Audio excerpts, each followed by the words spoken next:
হে everyone, আমি এখন আছি নীলকণ্ঠপুর নামক একটি জায়গা। আর আমি আজকে যাচ্ছি মোকাম্মেরের মহাদেবের মন্দিরে, অর্থাৎ মোকাম্মেরের বড়গাছাই নামক একটি মন্দিরে। তো আমরা বেরিয়ে পড়েছি তিনজন বাইকে করে, আর এখন আছি নীলকণ্ঠপুর নামক একটি জায়গায়। দেখো এই গ্রাম্য কত সুন্দর ভিউ, আর এই বাজারটাই হলো নীলকণ্ঠপুর বাজার। তো ওটি ফেলেই আমরা চলে এলাম। আর গ্রামের কত সুন্দর ভিউ দেখো, আর মাঝখানে দিয়ে রাস্তা, কত সুন্দর এই ঠান্ডার সময় লাগছে এই জায়গাটা, তোমরা না দেখলে বুঝতে পারবে না। তো গ্রামের রাস্তা ধরেই কিছুটা এগিয়ে আসার পরে এখানে একটি 3 মাথা আছে, আর 3 মাথা থেকে আমাদের ডান দিকে যেতে হবে, আর এখানেই লেখা আছে সামনে মন্দির।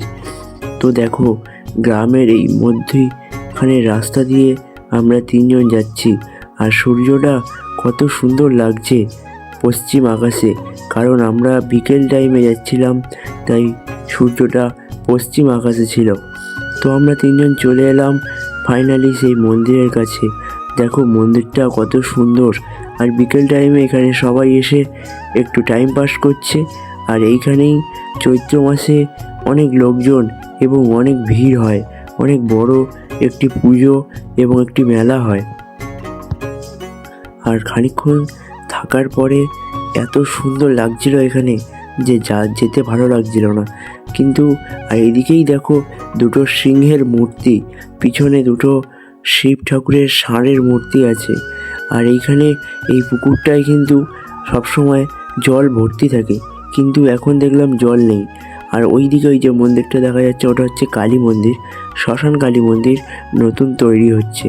তো ওদিকে আমি আর যাইনি, আর ভিডিও করিনি। আর তারপরেই ওরা সবাই বলছে বাড়ি চলে যাব, আর সেই জন্য আবারও গাড়িতে বসে পড়লাম, এখন চলে যাব।